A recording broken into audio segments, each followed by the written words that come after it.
Bienvenue dans les récits extraordinaires de Pierre Bellemare.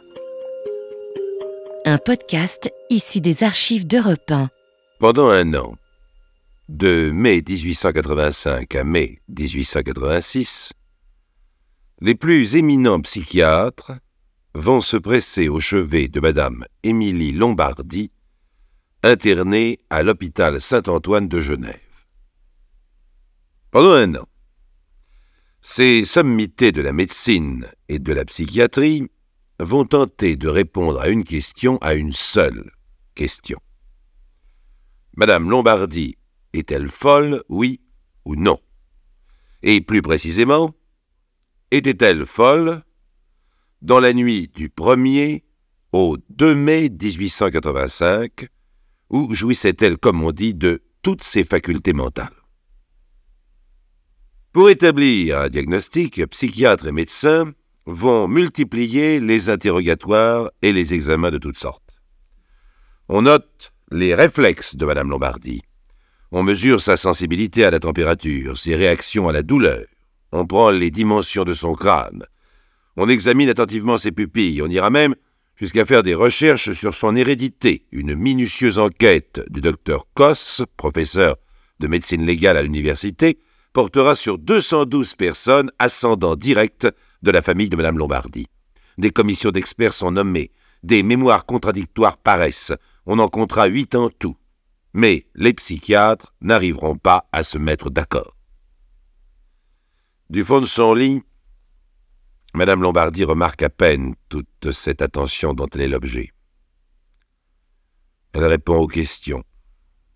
Elle se prête d'assez bonne grâce aux examens. Mais visiblement, elle est ailleurs, très loin, dans son passé. Elle revoit son enfance, ses 2 mariages, et puis cette fameuse nuit du 1er au 2 mai 1885.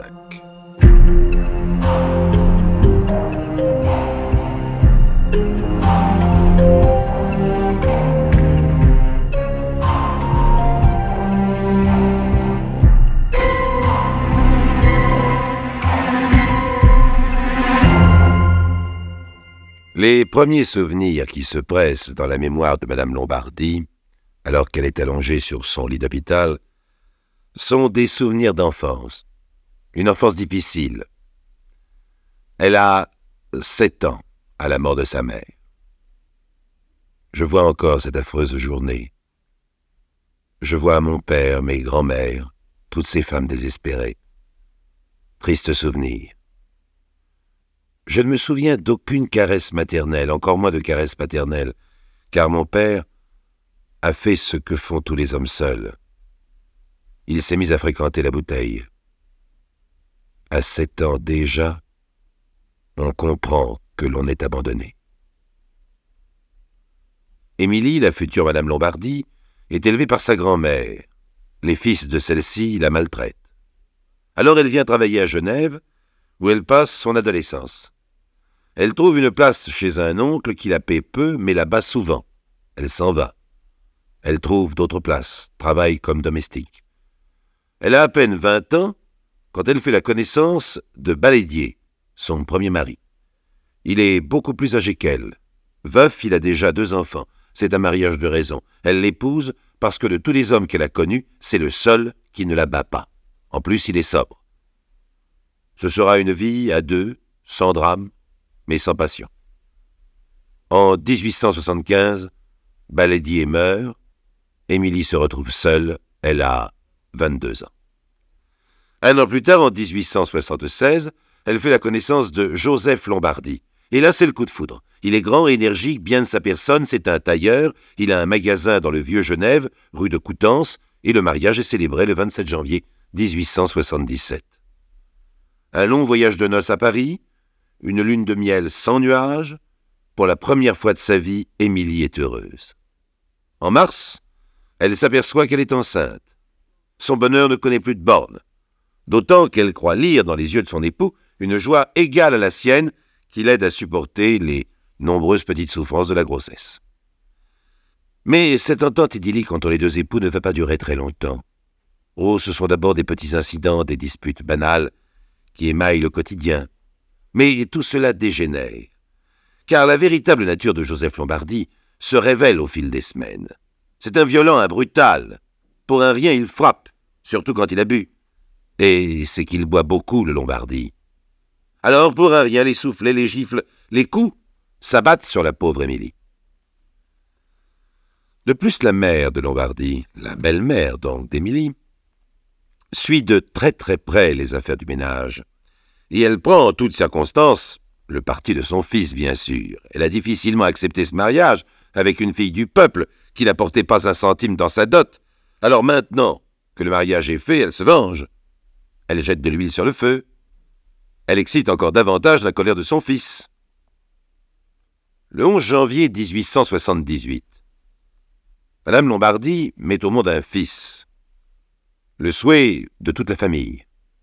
En ces jours de fête, le bonheur semble à nouveau régner dans la maison de la rue de Coutances. Mais il dure peu. Les conflits reprennent. La belle-mère veut confier l'enfant à une nourrice. Émilie veut le nourrir elle-même. Elle a gain de cause. « Je voulais, avec mon fils, ramener la brebis qui s'égare, dira-t-elle plus tard. La brebis, c'est bien sûr le mari. Mais le mari, la bouteille le gagne lui aussi. Il passe toutes ses soirées au café.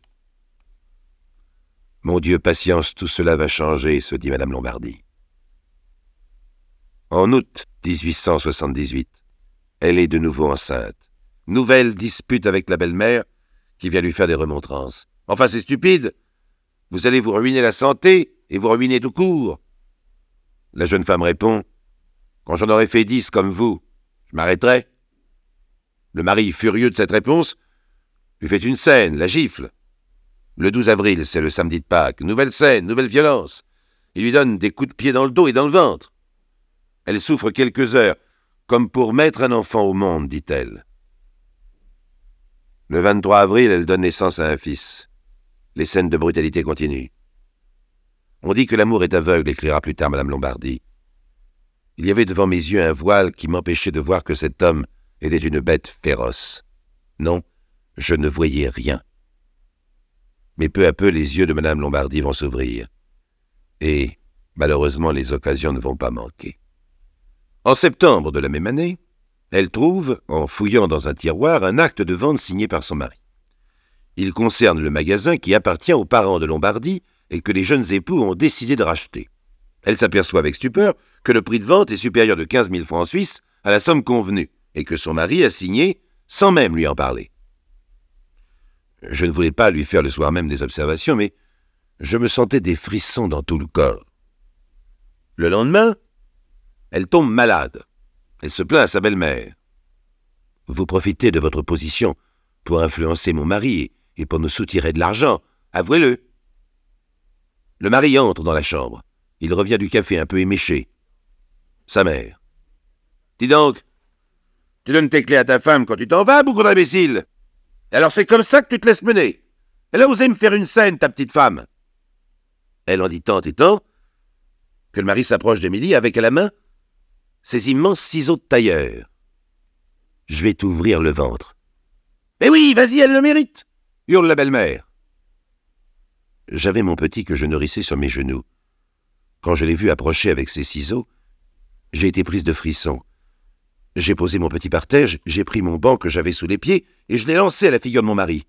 Et puis je me suis pendu à ses cheveux comme une bête féroce. Je ne me reconnaissais plus. Il a cru sans doute que j'avais un accès nerveux car il ne m'a pas donné de coups. Sa mère lui disait « T'es trop bon, si j'étais à ta place, je lui couperais les reins en deux. » Moi j'ai repris mon petit et je suis monté à l'appartement. Ce genre de scène se reproduit de plus en plus souvent. Dans la famille, Madame Lombardi n'a qu'un allié, le père de son mari. Jusqu'à présent, il l'a toujours défendu. « Tu bois trop, dit-il à son fils. Tu as de beaux enfants, tu as une femme qui t'aime, elle fait bien marcher le commerce. Tu devrais rester chez toi plus souvent, ta femme te gâte, et tu ne t'en rends même pas compte. » Malheureusement, le vieux Lombardi ne fait que de rares apparitions au magasin et ses conseils resteront sans effet. Madame Lombardi tombe malade, une grande fièvre, elle délire. Elle a des accès de folie. C'est en tout cas ce que lui diront son mari et sa belle-mère. Vous êtes folle. Le docteur a dit que vous étiez folle. Un jour, il faudra vous interner. À peine guéri, les scènes de violence reprennent. Le fils aîné, le petit Pierre, prend des coups lui aussi, et si violent qu'il tombe malade. On le place tout l'été en pension chez une tante. Le 21 septembre 1880, Madame Lombardy accouche d'une fille, Joséphine. Nouvelle grossesse en 1881, naissance d'un garçon, Eugène. La famille s'agrandit, mais les rêves de bonheur s'éloignent de plus en plus.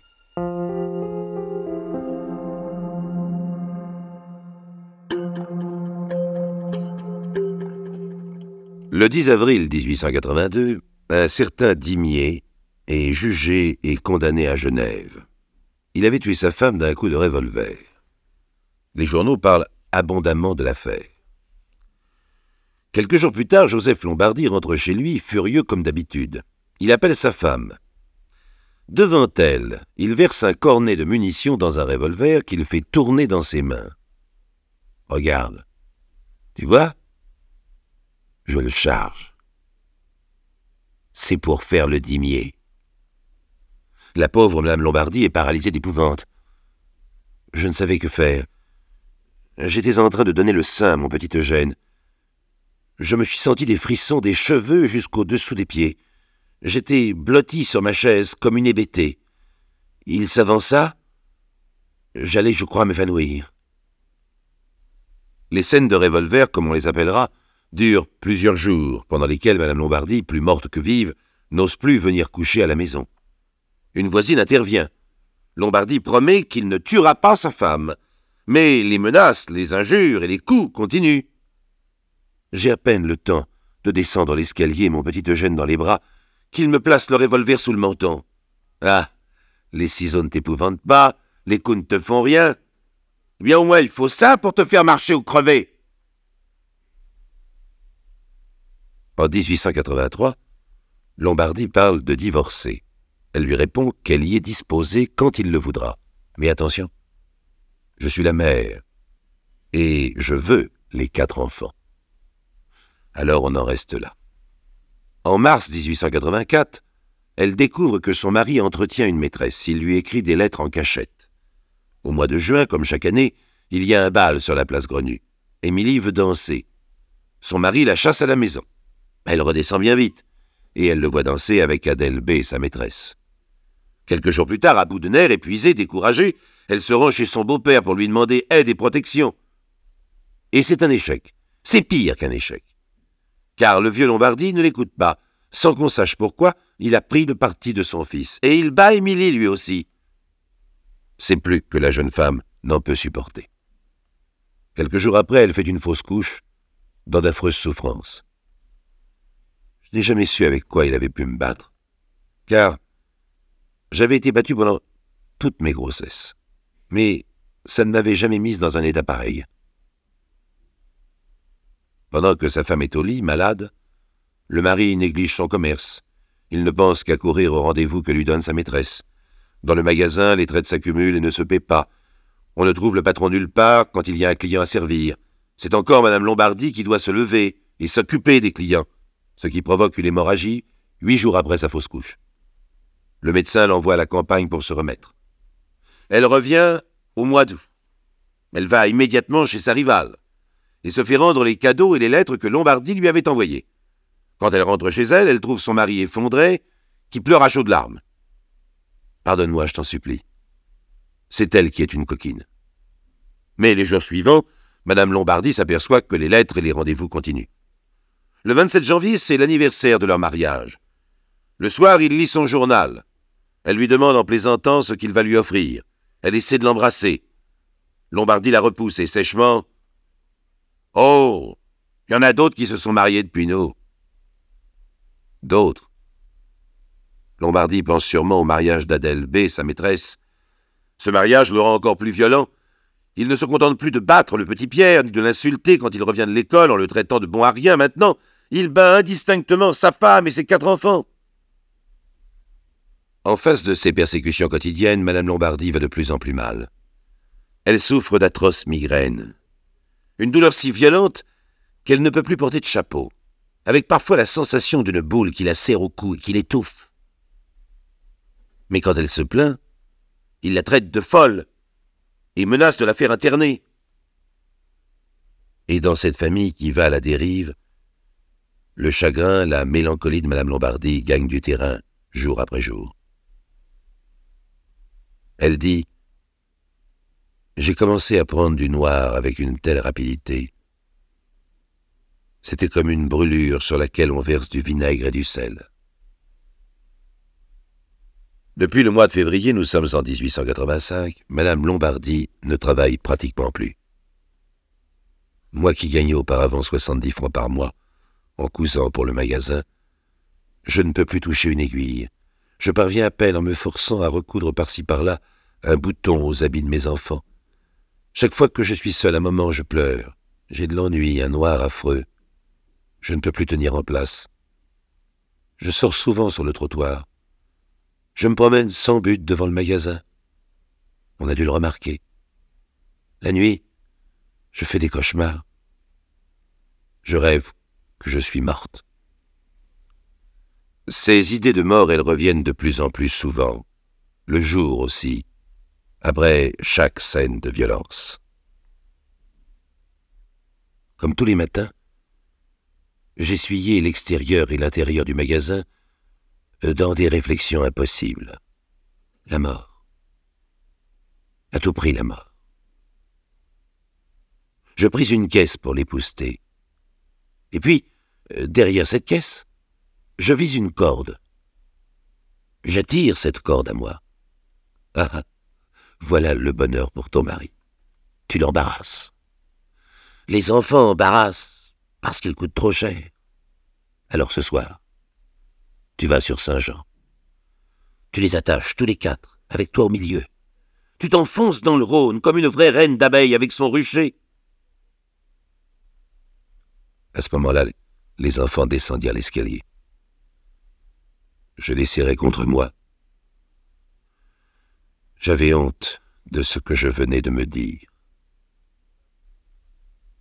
Lombardi s'enivre maintenant à tel point qu'il faut le coucher chaque jour à midi. Et nous arrivons à la journée fatidique du vendredi 1er mai 1885. Dès le matin, le mari va au café, il rentre pour faire des scènes aux enfants et à sa femme. Il donne un soufflet au petit Pierre, il tempête, il récrimine sur les dépenses, il fait le compte de tout ce que coûtent les enfants, ce qu'ils boivent, ce qu'ils mangent, ce qu'ils usent. L'après-midi, il continue. Il se plaint d'être seul pour entretenir un pareil ménage. Madame Lombardi se sent prise de maux de cœur. Le soir, épuisée, elle s'assied au fond du magasin et pleure abondamment. J'étais là, souffrante. Je me disais que vraiment, moi et les enfants, nous embarrassions mon mari. Elle soupe avec ses enfants, et puis elle les couche. Nouvelle dispute avec le mari, qui repart au café. Elle reste seule. Elle va et vient dans le magasin désert.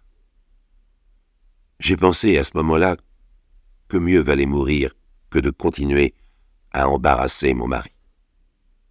Mais les enfants, elle ne peut pas les lui laisser. Il serait capable de les abandonner, de ne pas les nourrir. Non, seul, il sera mieux. Et nous aussi, se dit-elle. Lombardi rentre, ivre-mort. Il l'insulte. « On de garce! Espèce de traînée !» Elle est prise de convulsion. Ah, cette fois, je vois ce que tu cherches. Tu as envie que je te débarrasse. Autant ce soir qu'une autre fois.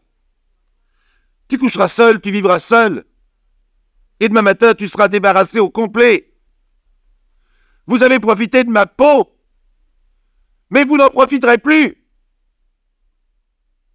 Le mari. Tu peux faire ce que tu veux, ça m'est égal.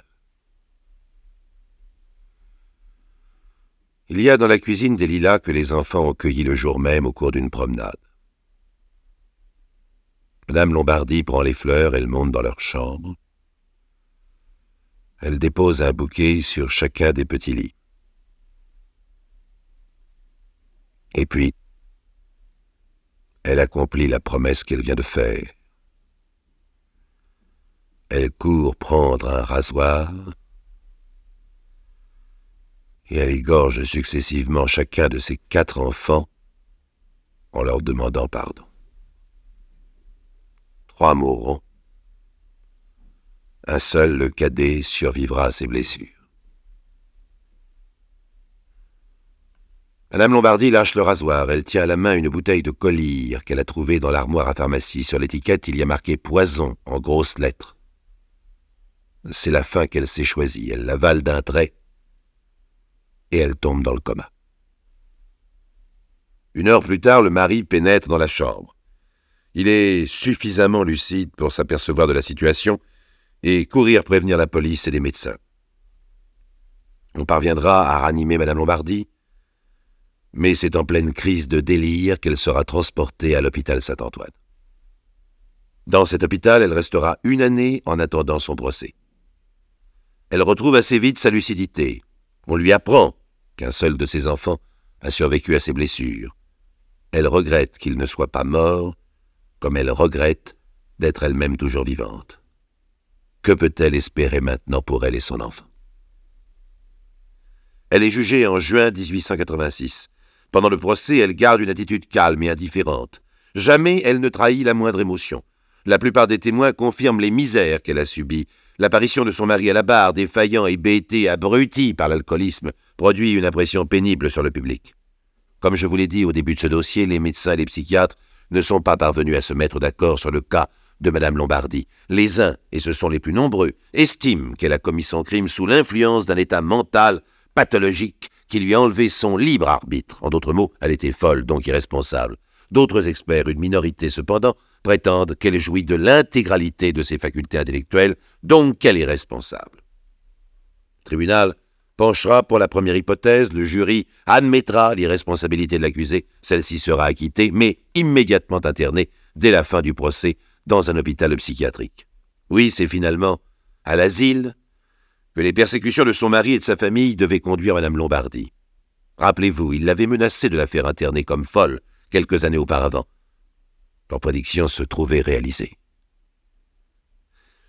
Pour conclure, je voudrais vous lire quelques lignes de la dernière lettre qu'ait écrite Madame Lombardy quelques instants avant de tuer ses enfants et de tenter de se suicider. Cette lettre était adressée à une amie, sa seule amie. La voici. Genève, 1er mai, 8h30 du soir. Madame, je regrette de vous avoir causé tant d'ennuis, mais vous en auriez davantage si cela n'avait pas une fin. La journée a été si affreuse. Je ne puis attendre. Je ne suis point folle, mais rassasiée. Je me vois dans l'impossibilité d'aller plus loin, et j'ai trop peur que mes enfants lui ressemblent. Émilie de Luermoz, femme du bourreau Joseph Lombardy. Post-scriptum. S'il vous plaît, mettez sur ma tombe femme martyre.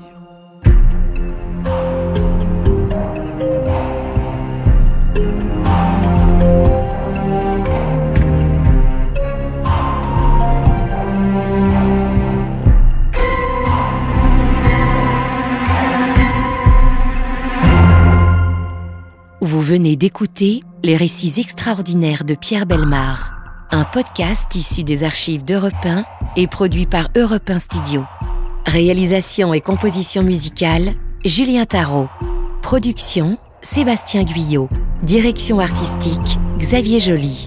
Patrimoine sonore, Sylvaine Denis, Laetitia Casanova, Antoine Reclus. Remerciements à Roselyne Bellemare.